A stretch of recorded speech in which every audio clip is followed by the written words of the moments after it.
Hey, guys. Is it okay that my arms are all out like this? Yeah. Fine. Cool. It's perfectly okay. Okay. Hey guys, it's Tim and James. It's 3/4 of Tim and James and Barker from Be a Better Game Master. This is Tabletop Off Topic, where we're going to drink some Eye Bleeder energy drinks. What is that one, Barker? This is the one I'm going to have. This is a... This is a Monster Energy extra strength. That's number one. That's the number one bullet. I can't say it. I can't say it. Nitrous technology. And it's, in case you were wondering, it's super dry. Super dry. Super dry. Barker, what are the first and second ingredients in this? So the first one... Well, actually, I think it's just the first ingredient. Blood. Tears of the Chimera. You say it. Carbonated and nitrogenated water. I haven't even Googled this. I'm going to put it into my body. Nitrogenated water. I hope I'm not allergic. Listen, I'm pretty sure... actually, I've never seen this. This is a really interesting part. This is the first official Monster product that was not screened by the FDA, actually. Actually, really? So... That's pretty baller. And we're going to put it in our body. Hey, I'm down with that. Where does it say that? It doesn't say that, sweetheart. I'm so sorry that your whole life knowing the carnies is a lie. Because 90% of the things that I say... So, this other flavor is called Anti-Gravity, with which I will escape my earthly bonds. Listen, man. Bones. I'm earthbound. That's what earthbound. happens when you leave the earth too quickly. So on Tabletop Off Topic, we usually do a review of an energy drink that I would be frustrated at if I was the average viewer. We barely review it. We barely get the name right. But that's part of the fun. I'm going to open this one. Wait, James, is this yours? Yeah, I get one of those. So this is one of yours. This is one of yours. Yeah. I'm going to open this one too. I like red and orange. Let's go ahead and just get Anti-grav. Ready? Yeah. Go. What the hell? I wanted On three, not three, and then go. I wanted to be unique. No, I couldn't get my finger under it. I wanted to pretend that it was. James can't open cans? All right. You smell it first. Oh, of course. This smells like a Monster Energy drink. Can I just say that part first? Cool. Tart. Mine is tart citrus. This smells immediately. This smells like if two lemons were getting it on inside of a gasoline factory. Well, this is definitely... So, Tim, here's the number one question I have for you. Okay. Do you taste the nitrogen? You ever had nitrogenated beer? No. Sometimes they have... Okay, well, the bubbles are a little different. I'm going to be honest. I'm disappointed in the lack of dry. It's a little too wet for my taste. I was really getting excited about this. I was hoping... I thought it was too. I was hoping... going to be like... Okay. I thought it was going to make... Can I one-up you? Yeah. I was hoping this would make me anti-gravity. Yeah, well, that's just asking for disappointment, really. But really, I was hoping that was a... I was hoping that was... it? You try that one. Whoa. Whoa. Willy Wonka? Oh, you're pretending... Yep, go ahead. Yeah. Oh! No. I'm not So, pretending. I was really hoping that was just a can full of sand. Or like sugar candy. Like it's just like that sweet tart candy you get at Universal. You get like 6 feet of it and they send you home. Yeah, you open it and it sucks out 90% of the air in the room. It's so dry. It's like outer space in the can. This outer space I'm drinking here. Yeah. It's such a dense really carbonation, I think. It's really good. Want to try this Yeah, I one? really want to try this one. Wow. I want it to be so dry. Okay, so for this, exactly what you're saying, except I was hitting lime. Oh, man. It's really good. This is I energy drink Sprite. I really like it. It is. So, I like this one, okay. Monster but it tastes Energy, like extra strength, both go with for it. nitrous technology. I like it. It seems like they both went with just a Right, super tart citrus thing. is what he said. That's more dry. This is more dry and more tart. It's like a grapefruit almost. They got them backward. I can't feel my tongue or my eyes. Wow. Well, I have something that I Ice did want Johnson. to talk about, and I wanted to get, Barker, especially your thoughts on this. Okay. Well, here's the thing. I was thinking about how accessible it is to be a critic nowadays. And what made me think of this is I went onto Rotten Tomatoes. No, really. I don't know why I like to do this. I like to watch a movie, and then after I've seen it, I like to see what it was rated. See what bothered people about it. Exactly. I, for the first time, 2 nights ago, watched The Secret Life of Walter Mitty. Oh, really? I did. Loved it. I don't want to know what people didn't like about it. Well, I'm not going to tell you what they Good. didn't like about it, but I want you to guess what the Rotten Tomatoes critic score was. 62. Okay, what do you think? I haven't seen the film. 73. 50. Yeah, I'm not surprised. It doesn't even look like a 50. Which is wrong, by the way. You got to see this movie. It's my favorite movie. Listen, I didn't know it was your favorite movie, but it moved me. It was just... Parker has seen 3 movies ever. Well, so, I've seen 3. Pleasantville, Walter Mitty, and... Star Wars The Force Awakens. Oh, yeah, that's a good one. Okay. So 4 movies. The last 4 of one them. I can't talk about on this YouTube channel. Well, you could. I can. Here's what made It's me illegal think... in Florida. What made me think that it was really weird is I started looking at the One-liners. No. This must be when we were all yelling. We're looking at the waveforms of the video. Yeah. That's okay. Oh. Yeah, it'll be fine. But the thing that made me heartbroken as I was going through and I was reading some of the... Like, at Rotten Tomatoes... Oh, yeah, you're going to burp. That's part of the deal. I felt it was coming out of my mouth just don't even stop it. like a just go slug. for it. I'm drinking 2 at once, so I'm going to just be like... And in the most intense part of the... But what really got me is the things that people were hanging their entire review on critically. So, like, for instance, I was like... And I'm not going to tell you what they think. No, it's okay. You can. I want you to. Well... I've changed my mind. 2 of the top reviews that were not good, one of them said something about the script writing. Not the dialogue, not the acting. And I thought, that it just seemed too meta. Like, oh, this script was da-da-da-da. And I thought, whoa, why are we talking about the script? Did you like the movie? It's because someone got a B in a screenwriting class at their community college. And they're like, hey, wait a second. This wasn't like the thing that I wrote. Right. And that perfectly sums up the accessibility of being That's it. And that's exactly what I seriously am. I'm actually going to pull it up while you... So my thought process is this damaging the integrity of being able to critique something? Because I think criticism is important. Mm-hmm. Well, I think the ability to constructively say, I don't like this and here's why, is key. But there's got to be a balance. And I was just I was heartbroken when I saw their reviews. Yeah. Okay, so when you first mentioned critics, my first thought was that anybody's a critic now.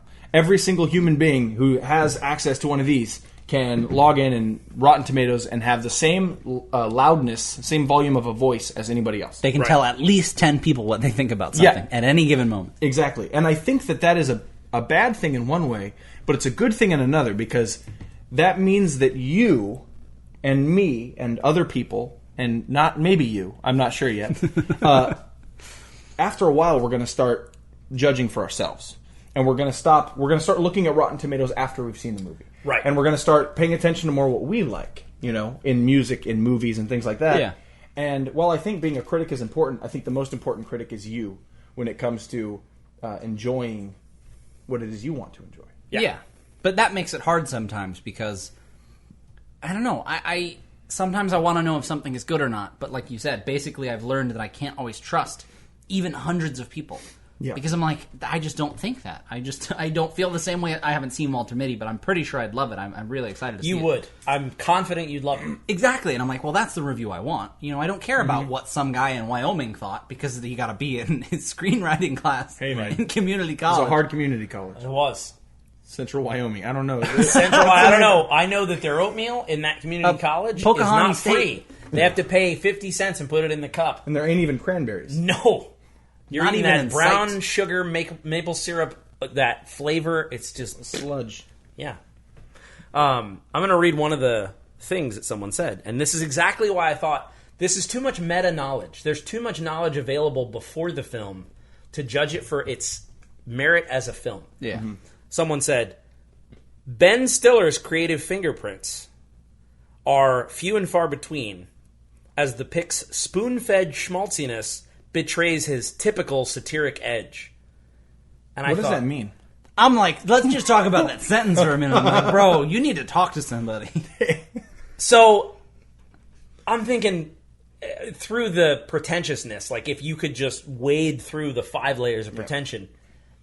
My immediate thought is, he's saying, this wasn't like other Ben Stiller movies. That's exactly what he's saying. And I'm like, you know what the worst part is?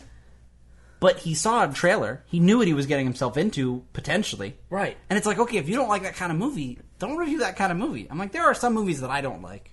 Yeah. But I'm not going to go on the movie review sites on Rotten Tomatoes and say, this movie is bad because I don't like this style. Yeah, exactly. I'm like, oh man, like you said, Tim, like, this isn't like his other movies. I'm like, oh man, this horror movie wasn't like the other Wes Craven horror movie I saw. I don't like this movie because of a reason that's completely personal to me. Yeah, and it might not apply to you. Right. I'm like, listen, man. And someone might say, well, no, that's what a critic is for. But this is too meta.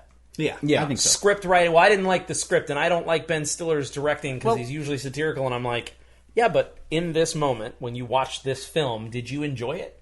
Now, Did here's it the thing, move you? Did you feel something? I sometimes have a bias against, toward certain actors or actresses when you see them in something else and they're like a real jerk, and then they show up in something else and they're nice. That kind of, there's some residue for me, and I Can have you to get imagine over Joffrey playing in a nice role in a romantic comedy? that. That would be really hard for a lot of people. Freak me out. Exactly. Yeah. And that's the thing. Even if you were really good, you can't view that in a vacuum if you've seen Game of Thrones. Or at least I can. Yeah. Maybe some people can compartmentalize that way. But that happens to me a lot, and I feel like that's what's happening. Is maybe that person doesn't like Ben Stiller. Maybe that, some people may not like a movie because they don't like the director. And I'm like, well, that's unfair, because this movie was not that movie, whatever movie you didn't like. For sure. Well, Jon Favreau is my favorite example of that. He has some great films, and then he has some stinkers. For me, I didn't like Cowboys versus Aliens because it was sort of a mess of a story that really didn't have much of a resolution or any kind of character development. Yep. But then he comes out with something like the first Iron Man. Yeah. And it's just phenomenal. Or like I hear The Jungle Book. I haven't seen it, but I hear The Jungle Book's just off the charts. I've heard it's like one of the best movies ever made. Well, and that's one. And it's like, this is just, I know it's tabletop off topic, but I feel like we were still staying on a little bit of a topic. But the thing I want to say then is, well, some people rail the director too much when they're not the king of the movie. that's true. Yeah. So Iron Man, I love Iron Man. Was Iron Man 2 you said, or it was the first one, right? No, the Jon first Favreau one. was the first one? Yeah. Great. But I'm like, well, somebody wrote it. Somebody wrote it a really good movie, and he directed it. And obviously, you can miswrite or misdirect. You can misdirect good writing or miswrite for a good director. Yeah. But in that case, it lined up. But in the case of Cowboys versus Aliens, not that you were, but the idea is, I agree. Overall, it was not a memorable movie for me. Like, there's a lot of stuff that people might not like about Cowboys versus Aliens that has nothing to do with Jon Favreau. Exactly. He just happened to be the director, and somebody, he may have been able to push some things here or there on the script, but otherwise it's like, well, that's his job. He's just, I'm like, that's like if I'm a server at a restaurant and they give me bad food to serve. Like, well, I'm going to try not to, but if they're real jerks about it, I have to bring this to you and you have to complain first. Yep. Makes sense. I've been there. Now, the reason I read reviews now is comedy. Oh, yeah? Look up sugar-free gummy bears on your phone. And Just, sugar-free like, gummy Google bear it? reviews. Just Google sugar-free gummy bear reviews. Some of my favorite reviews are on Steam. Steam reviews really do it. Because they're hilarious. This ruined my life. 10 out of 10. 10 out of 10. Would play again. Would play again. I was playing a farming game called Stardew Valley, which I know you play. And this person left a review that said, the developer said the latest patch would improve marriage in the game, but that's not true because my wife still hates that I play so much Stardew Valley. 10 out of 10. And it's just so Sugar-free gummy bears reviews Steam. No, not Steam. Did I say Steam? He didn't. You were talking about Steam when you said it. No, after he went. Okay. Oh, sorry. I rate this Googler. No, hold on. I want to. Everybody's a 7. critic, Barker. For my reputation, I Googled it and didn't see anything after I swiped. So I then added Steam. Right there, baby. This. Oh, you mean on Amazon? Apparently these gummy bears will empty your body. They will push everything out. Just all gone. Read it. 1 star. Just don't. Unless it's a gift for someone you hate. Oh man, words cannot express what happened to me after eating these. The gummy bear, cleanse. If you're someone that can tolerate the sugar substitute, enjoy. But if you're like the dozens of people that tried, my order, run. Ideal gift for your congressional representatives. 5 out of 5 stars. Open the floodgates. Open the floodgates, 5 stars. My adventure, like many of the others here, began with my disbelief that these incredibly descriptive reviews were true. I'm here to tell you that I was wrong. It came as delivered, so here's my story. And then, likening myself to someone who is genetically superior to others, I ate 100 of these little colon-wrenching gummies. As a side note, I recommend anyone attempting this not to start at 11 p.m. at night. I did and sorely regretted it. Just reviews are hilarious, and that I think is what's happening due to everyone having access. That's actually the reason the Three Wolf Moon got so popular.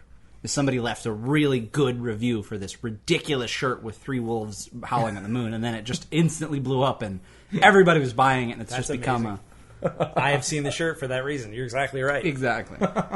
So here's something else, too, that I've... It's a thought in process, so it's not a good thought, but it's a good idea that I don't know how to put into words. I don't think many people make out... No. I don't think many people make out that's it. And they should. Remember the tender... Tabletop off topic, years, folks. Like the 1950s? Sometimes it was about you just doo-wop and smooching. Sometimes you just need another person's touch. That's it. And that's what you... So review that, champion of YouTube. No. I think that it's rare someone sets out to make something bad. Did I spit on you? No, I rubbed He his face. touched me once, and now I feel like everybody's touching me. I am, though. Under this table, let me tell you why it's tabletop off topic. No, but the idea is that Table bottom. I thought to myself, Jon Favreau, did his skill level change from Cowboys and Aliens to Jungle Book? Probably. But the movies he made that were great before then, the whole point to the thought is what James was mentioning. There's so many different things that come into play.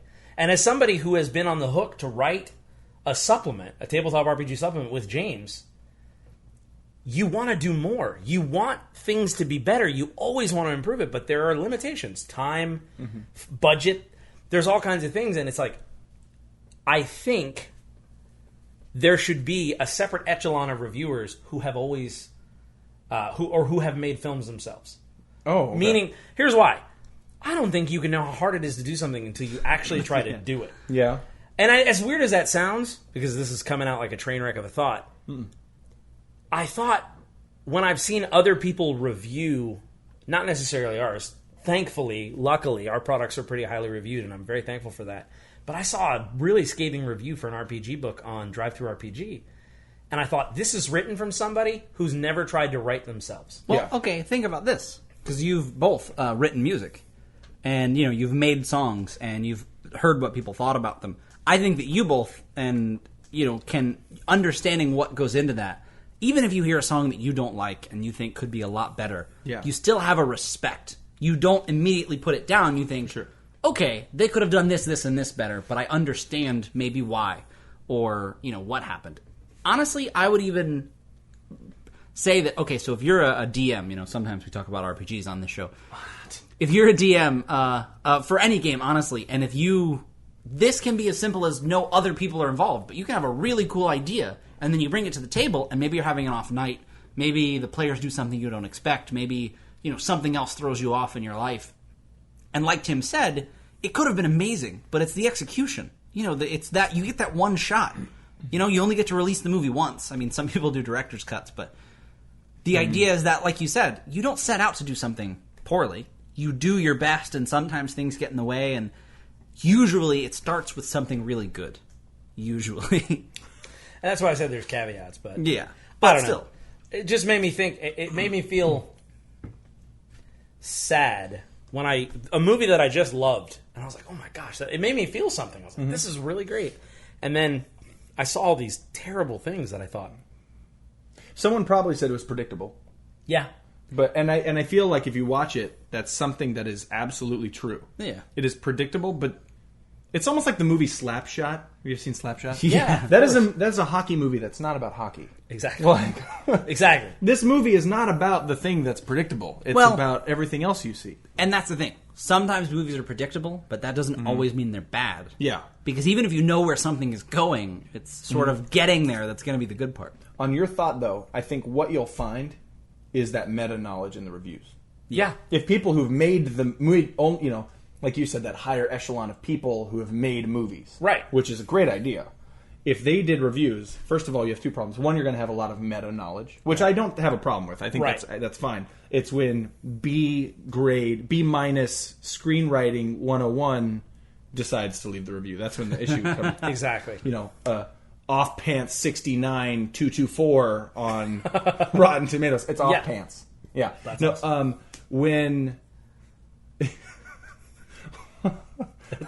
the second problem you're going to have is that they're always going to be nice to each other. That's true. That you're not going to have the people who are saying, no, you're right. This movie blows because this. Yeah. You're not going to because you're going to see them at a party or Yeah, exactly. Yeah. And even then, it's like at that point when you do have that much respect for the process, you're going to always lean on the positive side. Yeah. Because they did something. I mean, That's it's not really easy to important. make a movie. Yeah. No, it's not. And so, I don't even know, again, this is a tabletop off topic because I thought, I don't know what to do with this thought other than be sad that I caught myself feeling like I was wrong for a second. Well, I questioned my taste, what I just felt, the undeniable thing. The movie made me feel something, and I enjoyed it, and I had a smile on my face when it ended. I went and subjected myself to the reviews, and I was like, oh, well, maybe, what? For a second, and I was like, Yep. no. I Here's- was like, no. the thing I always wonder is that guy that wrote the review that you read the first sentence from, I would love to see his good reviews. Because weirdly, I bet they're just as bad. That's right. When you go onto Reddit, for example, and you find someone who's being a jerk, and you click on their screen name and look at all their posts, 9 times out of 10 it's them being a jerk somewhere else. Exactly. Same right, thing with you're right. reviews. But even if that guy left a good review, you're like, that wasn't the good part of that movie. Yeah. Like, you still disagree. Sure. It's not that it's a bad review, it's that they're focusing on the wrong thing. I think you could have a good review that's like, no, that movie was bad for this reason. Well, whether depending on what you believe, but the idea being it can go both ways. Yeah. And I think maybe the middle ground is, if I do want to subject myself to that, I need to make some boundaries myself and say, okay, number one, it's a fake internet number that is an average of people I probably wouldn't agree with in my day-to-day life anyway. Yeah. So average all that in, and it's just for fun. And then secondly, if I do want to take somebody's review seriously, lean on someone like Barker or James or Matt, or say, what did you think of that? Because I know what I like, and because we're friends, I know what you wouldn't like. Exactly. So if you're like, hey, I'm thinking about seeing blah, blah, blah, I'd go, you know what? I loved it, but you probably wouldn't. Mm-hmm. For X, Y, and Z, know that going in. Yeah. So I think maybe it's just best to stick with people you trust and know.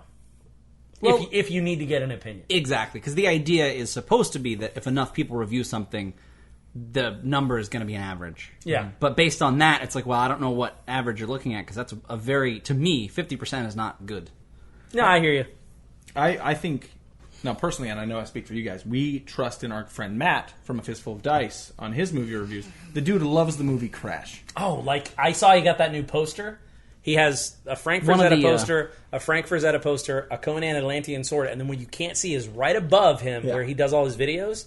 He's got the signed It's that movie. poster. It's the one. It's the two-sided one that they backlight. Oh, dude! He got it. I was like, that I couldn't charity believe auction? he spent that much money on it. But He drew Sandra Bullock falling down a set of stairs towards the man. beautiful Oblivion. and he doesn't draw very well, Racism. but he nailed that. So It wasn't very It good. was in the face. He got it in the face. Yeah, he got that's it.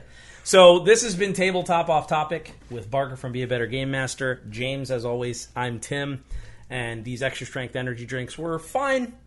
I thought this was good. Try it out. I like how the densely they're green carbonated. more than the orange. So until next time. Until next time. Until next time. May your Until double next tap nickel. piece. Why? I might be having a stroke. Are you having a stroke? Are we May your double tap piece be awesome.